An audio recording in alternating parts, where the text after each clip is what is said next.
Ayon sa mga awtoridad ng Cuba, nadiskubre nila ang sindikatong kumukuha ng mga mamamayan para lumaban sa Russia sa Ukraine. Inakusahan ng Russia ng pamimilit sa mga Kubano na sumali sa digmaan sa Ukraine. Ang grupo ay mula Russia at tina-target ang mga Cuban na naroon at ilan sa Cuba. Nahuli ng puwersa ng Ukraine si Malik Job, 25 anyos na sundalong Ruso. Sa una, parang tagumpay ito. Pero may kakaiba akong napansin.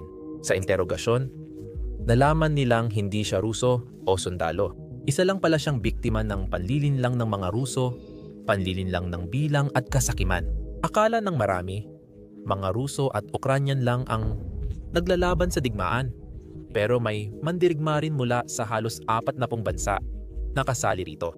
Ang tanging pagkakaiba lang ay ang ilan sa kanila ay alam na makikidigma sila, habang ang iba naman ay hindi nila namamalayan hanggang nasa gitna na sila ng labanan. Hindi namin alam kung gaano tatagal ang video na ito dahil may magagalit sa pagbubunyag at susubukang itago ito. Pero pwede kang lumaban sa pamamagitan ng pagpindot ng like button. Salamat. Sinusubaybayan ng intelihensiya ng Ukraine ang mga dayuhang mandirigma at may natuklasan silang nakakagulat. Nakakita sila ng mga tao mula sa ibang bansa na lumalaban para sa Russia. Well, kakaiba ito dahil isa itong maliit na bansang isla na libo-libong milya ang layo mula sa Russia. Libo-libo sila na lumalaban para sa Russia. Ibinunyag ng Ukraine na libo-libong Cuban ang na-recruit ng Russia. Organisado, sistematiko, at isa sa pinakamalalaking kwento na halos di na pag-uusapan.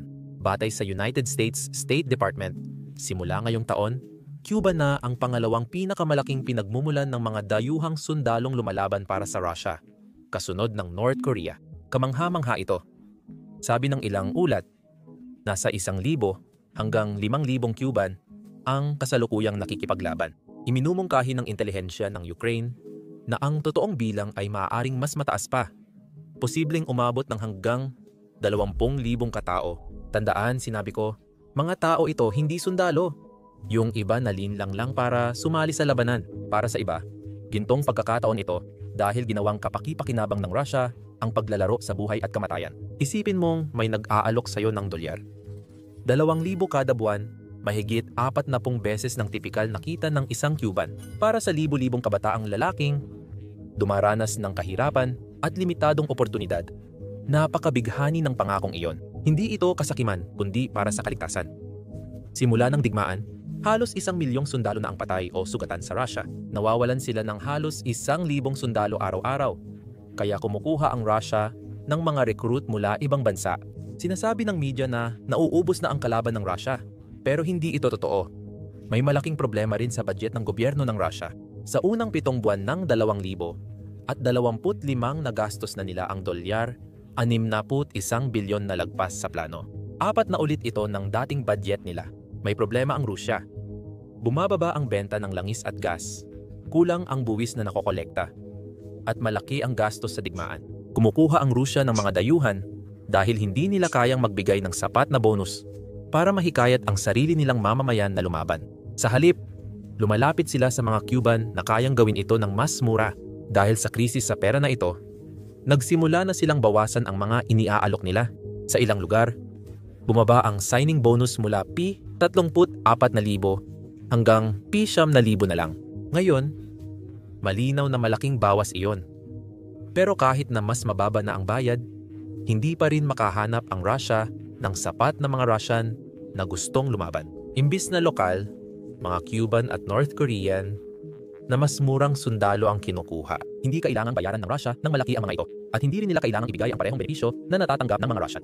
Pinakamahalaga, hindi kailangang harapin ng Russia ang galit ng mga pamilyang Russian na nagrereklamo dahil nawalan sila ng mga anak. Hindi na nila kayang ipagpatuloy ang digmaan sa dating paraan. Kaya nagtitipid sila kung saan man sila pwedeng magtipid. Panalo ito para sa magkabilang panig. Ang katotohanang pang-ekonomiya ay karamihan sa mga Cuban na nare-recruit ay galing sa isang bansang isla na dumaranas ng pinakamalalang krisis sa ekonomiya sa loob ng mga dekada. Sa Cuba, ang buwan ng sahod ay mula dolyar 16 hanggang dolyar 48. Depende sa palitan ng pera. Iyan na ang buong buwan ng kita nila. Ang iniaalok ng Russia sa kanila ay parang isang himala. Ito ay libo-libong dolyar na kita.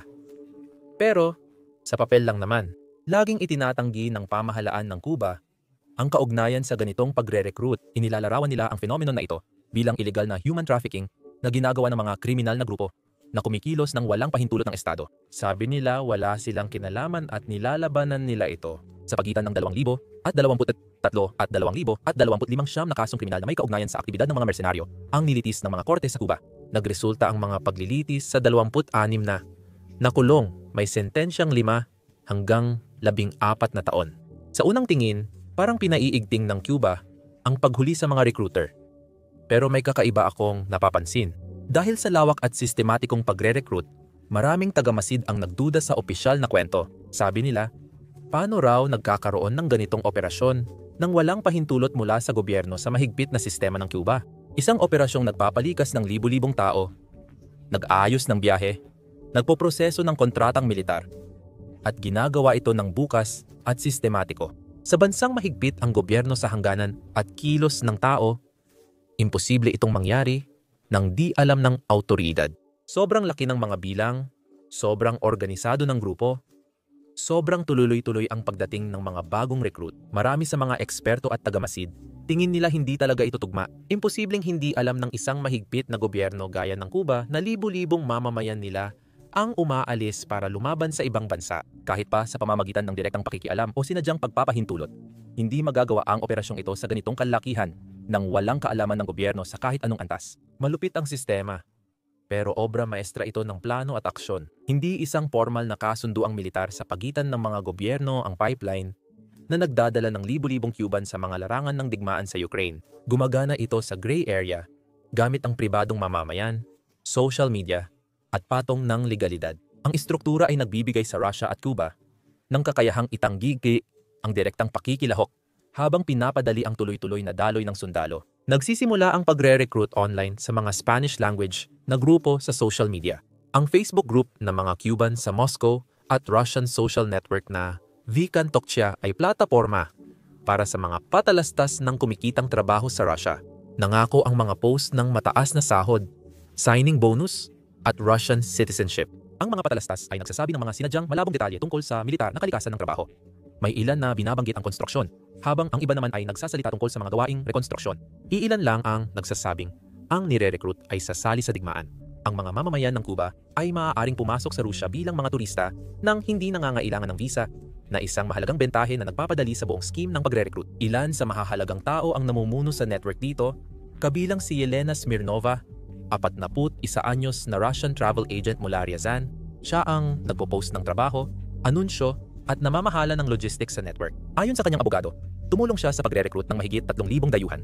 Isa pang babae, si Olga Shiryaeva, ay nagtatrabaho bilang hairdresser. Nakikipagtulungan siya kay Smirnova sa mga gawain ng pagre-recruit. Si Diana Diaz, 37 Cuban, na naninirahan sa Russia, ay lumalabas ang numero sa mga patalastas ng pagre-recruit. Si Elena Shuvalova ay isang kilalang recruiter na madalas mag-post ng patalastas. Simula kalagitnaan ng 2023 habang nagnenegosyo ng sabon na bulaklak sa Ryazan, si Diana Diaz ay tumulong din sa pagre-recruit para sa isang taong kontrata sa militar. Nag-aalok ng 204,000 rubles na sweldo pangakong Russian citizenship at inaasikaso ang papeles, ticket at pag-anunsyo. Kapag may naloko, doon nagsisimula ang bitag. Ang operational model ay nagdudulot ng utang na bitag. Si Smirnova at mga kasama niya ang nagbabayad ng plane ticket ng recruit mula Havana papuntang Moscow at nagbibigay ng paunang gastos sa tirahan. Hindi agad nagbabayad ang recruit. Gayunpaman, ibinabawas ang mga gastusing ito mula sa unang sweldo ng recruit sa militar. Kaya agad siyang nagkakaroon ng pinansyal na pagdepende sa mga recruiter at sa sistemang militar. Kapag may tumugon na sa isang patalastas, tinutulungan ng mga tagapamagitan ng network sa mga papeles at pag-aayos ng biyahe. Kadalasan, sumasakay ang mga recruit ng Aeroflot Airline mula Varadero Airport sa Cuba papuntang Moscow. Kadalasan ay grupo ng 40 o higit pa. Pagdating sa Moscow, sinalubong ng network ang mga recruit at dinala sa mga opisina ng military enlistment. Maraming nauuwi sa Ryazan, tahanan ng malaking akademya ng militar at pangunahing sentro ng pagproseso ng mga dayuhang mandirigma. Ipinapakita ng mga tala na nakita sina Smirnova at Shiryeva sa Ryazan Recruitment Center na nagpoproseso ng 30 hanggang 40 katao araw-araw. Sa enlistment center, pinipilit ang recruit pumirma ng kontrata sa wikang Ruso na hindi nila maintindihan. Kinukuha ang kanilang mga pasaporte. Kaya nabibilanggo sila sa sistema. Ang pagdadala ng mga recruit sa malaking lungsod militar na Ryazan ay nagpapahiwatig isang formal at integradong sistema na direktang kinokoordina ng Russian Ministry of Defense. Taliwas ito sa anumang kwento ng pasaway o hindi sentralisadong operasyon. May ilang Cuban na alam nilang sila ay sasabak sa digmaan, pero ang iba ay napagtanto lamang ito nang makarating na sila sa mismong labanan. Si Frank Dario Yerose Manfugas, 35 ay musikero at guro ng matematika mula Cuba na nakakakita ng patalastas sa Facebook tungkol sa trabahong konstruksyon sa Rusya. Pumunta siya dahil naniniwala siyang makakatulong ang pagtatrabaho abroad sa pamilya. Sa halip, napunta siya sa harapan ng labanan sa Ukraine makalipas lamang ang ilang linggo. Una, sinabi sa mga nire-recruit na magtatrabaho sila sa konstruksyon, pagkumpuni ng nasirang infrastruktura o suportang tungkulin sa likod ng labanan. Kadalasan, 2 linggo lang ang pagsasanay militar nila bago bigyan ng helmet, gamit, at armas. Nag-alsa sila dahil wala silang karanasang militar at hindi marunong gumamit ng armas. Binubugbog ang mga bagong recruit kapag tumanggi sila at niloloko rin ang mga Aprikano mula sa iba-ibang bansa. Pinangakuan ng trabaho sa pabrika pero nauwi lang sa digmaan na di nila ginusto. Noong Hunyo ng 2000 at 25 natuklasan ng Telegraph ang isang talagang nakakabahalang pangyayari sa Russia. Target ng mga recruiter ang mga desperado sa Africa gamit ang pekeng pangakong trabaho. Si Jean Onana, 36 ay ama ng 3 mula Cameroon na, tulad ng iba, ay walang trabaho at hirap pakainin ang pamilya. Pagkatapos, may nag-alok sa kanya ng trabaho sa isang pabrika ng shampoo sa Moscow. Dahil maganda ang sahod, ibinenta ni Jan ang lahat ng ari-arian para makabili ng plane ticket. Pagdating niya sa Moscow noong Marso 2025, walang pabrika ng shampoo na naghihintay. Sa halip, agad siyang inaresto. Hindi siya nag-iisa. May mga lalaki rin mula Bangladesh, Ghana at Zimbabwe na naipit doon at pareho sila ng narinig na babala. Pumirma ka ng kontrata sa militar. Kung hindi, matapos ang 5 linggong basic training sa Rostov at Luhansk, napunta si John sa isang bunker sa frontline sa Ukraine. Ang unit niya na may 8 tao mula sa Bangladesh, Zimbabwe at Brazil ay tinamaan ng artillery strike. 7 namatay agad. Nakatago si John sa mga guho ng 6 na araw kahit sugatan, hanggang natagpuan siya ng puwersa ng Ukraine. Si Malik Diop, 25 mula Senegal, ay nilapitan ng mga recruiter habang naglalakad sa shopping mall sa Russia. Inalok siya ng trabaho sa kusina sa Luhansk na may dolyar. 5,700 buwan ng sahod. Maganda di ba, di ba? Binigyan ng baril si Malik at ipinadala siyang lumaban malapit sa Toretsk sa loob ng 1 linggo. Nakita niya ang maraming bangkay at nilaslas na katawan sa mga bahay. Hindi na niya kinaya kaya tumakas siya, pero nahuli rin ng mga puwersa ng Ukraine. Heto ang nakakatakot na bahagi. Hindi lang ito nangyayari sa iilang tao. Punong-puno ang social media sa Cameroon ng mga post ng mga pamilyang naghahanap sa mga nawawalang lalaki na nagpunta sa Russia at bigla na lang nawala. Isang account ang nagdokumento ng 67 Cameroonian na napatatay. Umaabot sa iba't ibang bansa ang mga recruitment network na ito. Sa Kenya, natuklasan ng mga investigador ang mga organisadong plano na nagsasagawa ng medical check sa Nairobi. Tapos pinapalipad ang mga tao papuntang Russia sa pamamagitan ng Turkey gamit ang tourist visa. Sa pagdating sa St. Petersburg, kinuha ang pasaporte nila, kinuha ang biometrics, at binigyan ng kontratang Russian para mag-enlist sa military service. Hindi lang lalaki ang naloloko. Naloko ang mga babaeng Aprikano na magtrabaho sa drone facilities sa Alabuza Special Economic Zone, Yelobudza, silangan ng Moscow. Hindi nila alam na sa pasilidad militar sila magtatrabaho. Dahil pinangangakuan silang magtatrabaho sa pabrika ng shampoo at kusina. Sa halip, ipinadala sila sa digmaan. Mabigat man, karamihan sa kanila ay handang harapin ito dahil sa ibang dahilan. Sa 2000 at 24 at 2000 at 25, dumaranas ang Cuba ng matinding krisis sa ekonomiya. Mataas na inflasyon, kakulangan sa pagkain, at bumagsak na kakayahang bumili. Batay sa 2000 at 24 na survey, 61% ng Kubano ay hirap bumili ng pangunahing pangangailangan. Nag-aalok ang kontrata ng militar ng Rusya ng dolyar. 2,000 kada buwan. Mayroong enlistment bonus na 175,000 rubles, 2,000 dolyar at 2 milyong rubles, 21,000 dolyar para sa pamilya ng recruit kung siya ay mapatay. Ipinangako sa iba na magkakaroon sila ng Russian citizenship para sa kanila at pamilya matapos ang kontrata. Marami sa mga recruit hindi natanggap ang ipinangakong bayad. Inilahad ng pinaalis na sundalong Cuban na itinago ng recruiter ang unang sahod nila dahil daw kailangan bawiin ang gastos sa pagre-recruit at paglalakbay.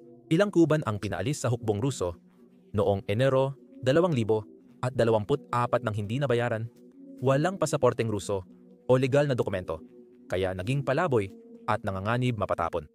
Iba-iba ang bilang ng Cuban recruits ayon sa source. Gumawa ang intelihensiyang Ukrainian ng database para subaybayan ang foreign fighters. Ang proyektong Gusto Kong Mabuhay ng pamahalaang Ukrainian ay naglabas ng listahan ng 1,028 kumpirmadong Cuban bayarang sundalo na may mga pangalan at detalye na pumirma ng kontrata mula 2023 hanggang 2024. Ayon sa pinakakonserbatibong pagtataya, ang Cuba ay isa sa pinakamalaking tagapag-ambag ng dayuhang tropa para sa Russia, pumapangalawa lang sa North Korea at posibleng malampasan pa ito. Ayon sa Ukraine, mahigit 11 milyong kaswalti na ang Russia at kumukuha ito ng mga mandirigma mula sa ibang bansa para maiwasan ang mobilisasyon na maaring makasira sa politika. Nagbigay ang Nepal ng tinatayang 15,000 na mga recruit na may hindi bababa sa 40 na nakumpirma noong Setyembre ng 2024. May 64 na recruit na natukoy sa Sri Lanka. Natukoy ng investigasyon ang 1,500 banyagang mersenaryo mula sa 48 bansa na dumaan sa Moscow Recruitment Center mula Abril 2023 hanggang Mayo 2024. Namumukod tangi ang pagre-recruit ng Cuba dahil maraming Kubanong recruit ang galing sa sapilitang 2 taong serbisyo militar. Kaya may batayang karanasan na sila sa labanan. Dumating agad sa mga labanan ang mga Kubanong recruit sa Russia kahit kaunti lang ang kanilang pagsasanay. Karamihan sa kanila ay naitalaga sa 106 na Airborne Division, isang elite na unit ng paratrooper na may malaking papel sa matitinding labanan, kabilang ang mabagsik na labanan sa Bakhmut sa silangang Ukraine. Ang pagtatalaga sa unit na ito ay naglalagay sa mga Kubanong mandirigma sa unahan ng labanan, kung saan mababa ang tsansa ng kaligtasan. Base sa datos ng Intel ng Ukraine, ang mga dayuhang mandirigma ay namamatay sa loob ng 100 at 40 hanggang 150 araw mula nang sumabak sa laban. Karaniwan, ang isang Kubanong mandirigma sa unahan ng labanan ay may inaasahang 5 buwang buhay lang. Ipinaliwanag ni Andrei Yusov, isang tagapagsalita ng pangunahing direktorato ng intelihensya ng Ukraine na kapakipakinabang para sa rehimen ni Putin na makaakit ng mga Kubanong mersenaryo. Kung dayuhan ang namatay, walang benepisyo o pananagutan. At mas kaunti ang namamatay na Ruso. May listahan ang mga opisyal ng Ukraine ng 39 Kubanong napatay. Ayon kay Andrei Yusov, naniniwala ang mga opisyal na mas mataas ang totoong bilang ng namatay. Tinatayang 200-300 Cuban ang napatay. Pero posibleng mas marami dahil maraming nawawala. Nahuli ng puwersang Ukrainian ang ilang Cuban na mandirigma sa aksyon. Noong Setyembre ng 2025 may 3 Cuban na bilanggo ng digmaan ang Ukraine. Ikinuwento ng mga nahuling mandirigma na ayaw silang tanggapin o panagutan ng Havana o Moscow. Iniiwan ang mga bilanggo sa isang hindi tiyak na kalagayan dahil walang gobyerno ang umaako ng responsibilidad para sa kanilang kapakanan o nagsisikap na sila ay maibalik sa kanilang bansa. Noong unang bahagi ng 2024, isang grupo ng mga Kubanong recruit ang pinaalis mula sa hukbong Ruso nang walang malinaw na dahilan. Dahil sa kakulangan ng dokumento, sahod, o legal na status, naging palaboy sila sa Russia. Si Yuan, isang Cuban, ay nagkwento sa WhatsApp noong Abril 2024 na humihingi ang mga Ruso ng dagdag pera at pinapabalik sila sa digmaan. Kahit di natanggap ang buong sahod o Russian na pasaporte, palaging nanganganib mapatapon at makulong ang mga pinalayas na sundalo kapag tumangging lumaban sa digmaan. Si Elena Smirnova, pangunahing tagakuha ng recruit, ay kinasuhan sa Russia sa umano'y pagnanakaw ng sahod ng 300 Cuban na sundalo. Maraming recruit ang hindi nakatanggap ng paunang bonus o buwanang sahod na ipinangako sa kanila. Pero may mas malaking problema ang Russia na maaaring magdulot ng sakuna sa lalong madaling panahon. Bago pa nagsimula ang digmaan, isa na ang Russia sa may pinakamalalang hindi pagkakapantay-pantay ng kasarian sa mundo. Noong 2024, at 24 mas maraming babae kaysa lalaki ng halos 100 at 300 at 4 milyon pag-isipan mo yan. May 770, 700 at 88 milyong babae at 684 na milyong lalaki. Ibig sabihin, 54% ng populasyon ng Rusya ay babae, habang 46% lang ang lalaki. Para mailarawan ito, ang Rusya ay may tinatayang 863 hanggang 865 na lalaki sa bawat 1,000 babae. Ang global average ay 1,000 at 16 lalaki kada 1,000 babae, ngunit malayo rito ang Rusya. Sa mundo, 100 at 5 lalaki ang ipinapanganak kada 100 babae. Sa Rusya, mas dumadami ang babae kaysa lalaki pag 30 na ang edad. Ihambing mo yan sa hapon kung saan nangyayari lang ang paglagpas ng bilang ng mga babae sa mga lalaki sa edad na 56. Bakit nga ba ito nangyayari? Sa totoo lang, ang Rusya ang may pinakamalaking agwat ng life expectancy sa pagitan ng mga lalaki at babae sa buong mundo.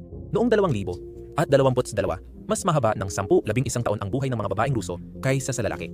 6 na beses mas malaki ang tsansang mamatay sa aksidente at pagpapakamatay ang mga lalaking nasa edad ng pagtatrabaho kaysa sa babae. Bakit kaya? Sobrang pag-inom ng alak, hindi magandang mga pagpili sa pamumuhay, at kakulangan sa access sa serbisyong pangkalusugan, lalo na pagkatapos ng programang Healthcare Optimization ni Putin. At ngayon, pinalala pa ng digmaan ang lahat ng ito. Simula Pebrero 2022, 100 at 20,200 at 50,000 na lalaking Ruso ang napatay. Lalong naging kapansin-pansin ang dati ng hindi balanseng bilang ng kasarian. Sa mga direktang apektadong lugar ng labanan, napakasaklap ng sitwasyon at maaaring umabot sa 80% ang nababalo. Ibig sabihin, ang mga babae ang naiiwang may responsibilidad suportahan ang anak at matatanda. Hindi lang sundalo kundi pati buong henerasyon ng lalaki ang nawawala sa Rusya. Dahil dito, napilitan ng Rusya mag-recruit sa ibang bansa. Naiwan ang mga pamilya sa Cuba. Nakulang sa impormasyon. Walang natanggap na opisyal na balita mula sa gobyerno ng Rusya o Cuba. Ayon sa pamilya, nawawala ang kanilang kamag-anak mula Nobyembre 2024 at wala pa silang natatanggap na ipinangakong pera dahil walang opisyal na bilang ng patay at bangkay na naiuuwi.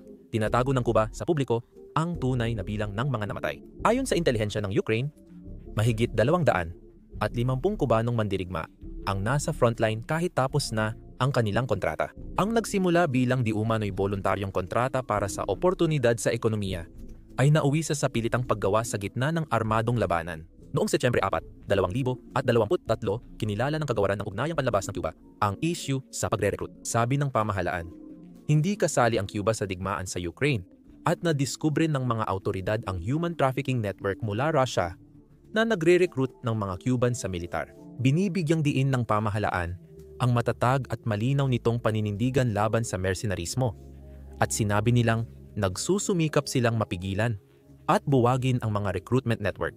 Mariing tinanggihan ng Kagawaran ng Ugnayang Panlabas ng Cuba ang paratang ng United States noong Oktubre 2000 at 25 iginiit na hindi sila sangkot sa armadong tunggalian at may zero tolerance sila sa mercenarismo. Ang pahayag na ito ay nagpapahayag ng matinding pagsalungat. Noong Setyembre 14, 2023, sinabi ng embahador ng Cuba sa Russia, Julio Antonio Garmendia Peña, sa Russian Information Agency Novosti ang isang bayan na lubos na naiiba. Sinabi niya na wala namang tutol ang Cuba sa mga Kubanong nais lamang pumirma ng kontrata at legal na sumali sa operasyon sa loob ng hukbong sandatahan ng Russia. Tinututulan lang niya ang mga ilegal na gawain at operasyong labas sa legal na saklaw. Ipinahiwatig ng pahayag na hindi hahadlangan ng Cuba ang mga mamamayan nitong gustong sumali sa militar ng Russia, taliwas sa pagtutol ng gobyerno sa gawaing bayaran. Nang tanungin kung ilegal ang pagre-recruit ng mga Ruso sa mga Cuban kapalit ng bayad, tumanggi si Ambassador Peña na magbigay ng malinaw na sagot. Naglabas ang Kagawaran ng Ugnayang Panlabas ng isang pahayag upang itama ang sinabi ng embahador. Ipinakita ng unang komento ang isang mapagpalayang pananaw. Sabi ng Kagawaran ng Ugnayang Panlabas noong Oktubre 2025 walang tiyak na impormasyon ang mga autoridad ng Cuba tungkol sa mga Cuban na kasali sa militar ng alinmang panig ng digmaan. Iginiit ng mga opisyal na wala silang pahintulot, pangako o paghimok mula sa estado ng Cuba. Ayon kay Carlos Fernandez de Cosio, pangalawang kalihim ng Ugnayang Panlabas ng Cuba, noong Hunyo 2000, At 25 isinapubliko at kinondena ng Havana ang isyu ng pagre-recruit at kumilos sa pakikipag-ugnayan sa mga kaugnay na pamahalaan. Binigyang diin niya na bawal sa batas ng Cuba ang mamamayan nitong sumali sa digmaan ng ibang bansa at may parusa ito. Gayunpaman, nagdulot ng mga katanungan tungkol sa pagpapatupad nito ang pahayag na ito, lalo na dahil sa laki ng saklaw ng pagre-recruit.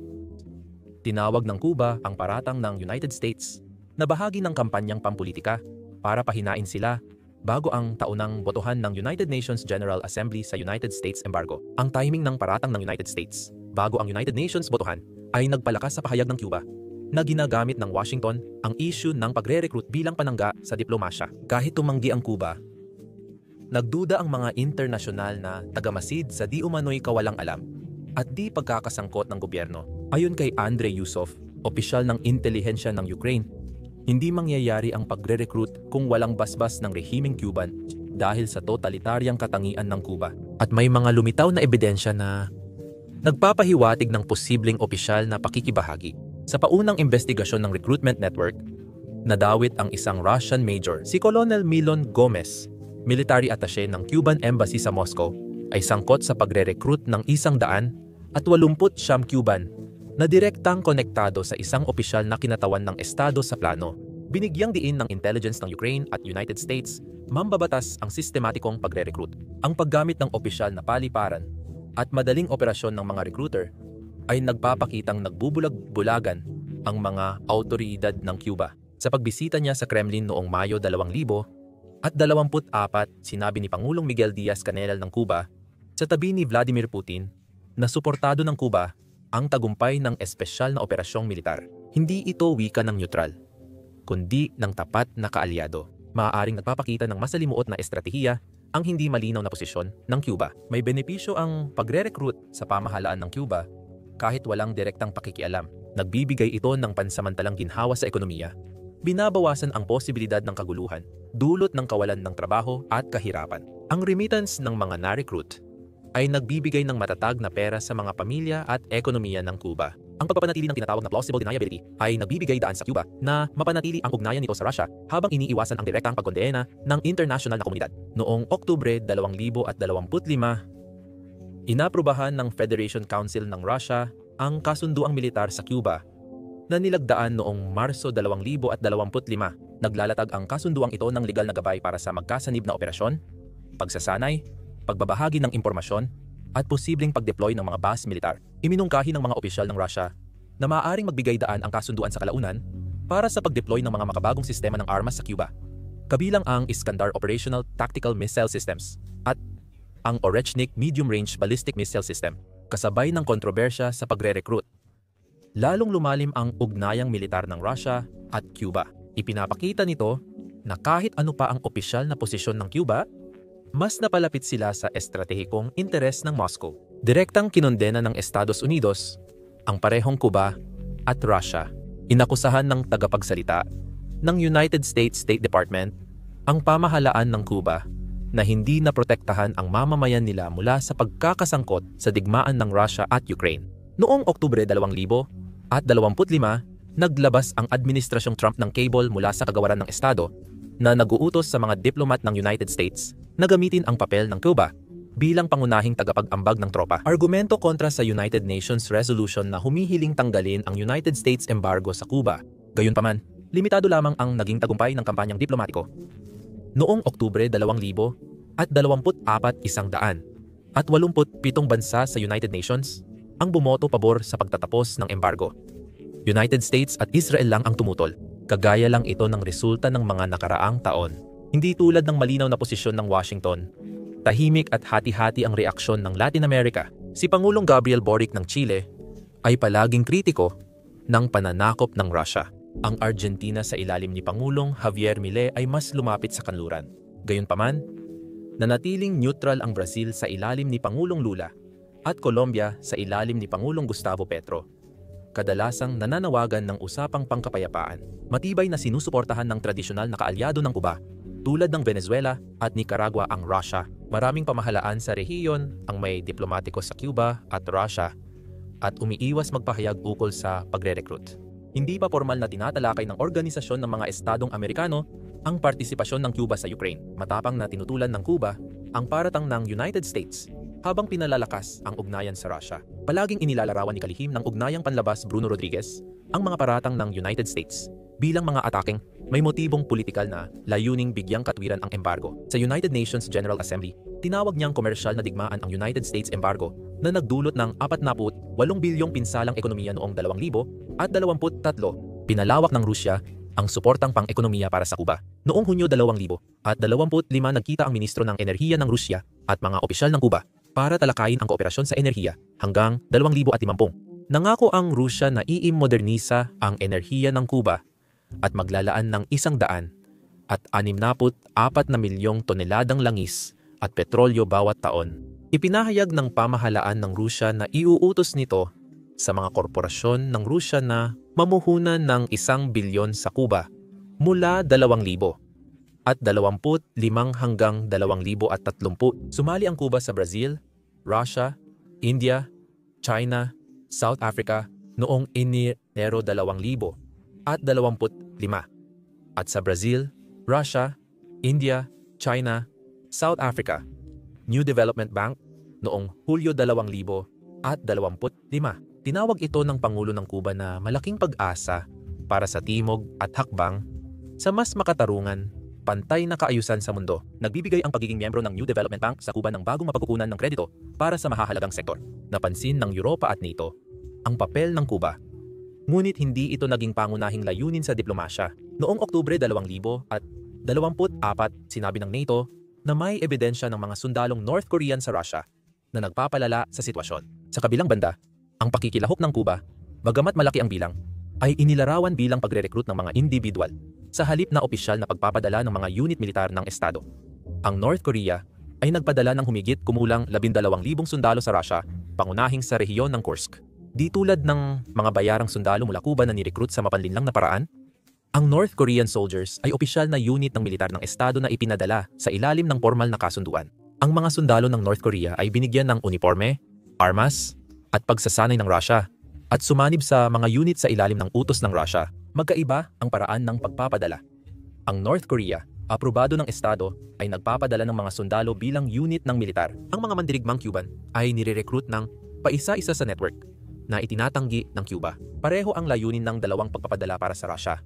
Bawasan ang nasasawi, magdagdag ng lakas tao, at patatagin ang alyansa sa mga autoritarian na kaalyado. Ipinapakita ng pagre-recruit ng Cuban ang pagsibol ng koalisyon ng mga autokrasya na sumusuporta sa digmaan ng Russia. Ipinapakita nito kung paano sanhi ng pagsasamantala ang matinding kahirapan sa mga bansang may parusa. Ipinapakita nito kung paano iniiwasan ng Russia ang maggastos na domestic mobilization sa pamamagitan ng pagre-recruit ng mga dayuhang mandirigma mula sa mahihirap na bansa habang itinutuloy ang kanilang kampanyang militar. Ipinapakita ng mas matibay na ugnayan ng Russia at Cuba ang pagbabalik ng Cold War alliances sa bagong multipolar na panahon. Ang pagsali ng Cuba sa Brazil, Russia, India, China, South Africa pakikipagtulungan sa militar ng Russia at pagtutol sa estrukturang pinansyal ng United States ay nagpapakita ng estratehikong alyansa nito sa mga umuusbong na kapangyarihan laban sa hegemoniya ng kanluran. Sa Russia, ang mga dayuhang sundalo ay nagkakaroon ng casualty na walang epekto sa lokal na politika. Pag may namatay na Cuban, walang galit na pamilya o kailangang bayarang benepisyo ng lipunan. Sa Cuba, ang pagre-recruit ay nagpapabawas ng panloob na presyon, nagpapalakas ng ugnayan sa Russia, at mamamayang Cuban ang naaapektuhan. Nawawalan ng anak na lalaki ang mga ina, walang balita ang pamilya sa nawawala nilang mahal sa buhay, at napipilitang pumirma at lumaban ang mga kabataang lalaki kahit hindi nila nababasa ang kontrata. Ipinapakita nito kung paano ginagamit ng mga autoritaryong rehimen ang kahirapan at mahihinang tao para sa sariling interes. Lumalagpas ang digmaan sa Ukraine sa silangang Europa. Ang mga Kubanong mandirigma sa Donbas ay biktima ng human trafficking sa ilalim ng mga kontratang militar. Pinaalala ng kanilang presensya na ang makabagong labanan ay may global na epekto at ang pinakamahina ang pinakaapektado. Ang fenomenong ito ng pagre-recruit ay nagpapakita ng isang bagay na lubhang nakakabahala. Hindi lang ito ukol sa kontratang militar o politikal na alitan, kundi pati sa matinding kahirapan, geopolitikal na alyansa, at human trafficking na sabay-sabay nangyayari. Salamat sa panonood.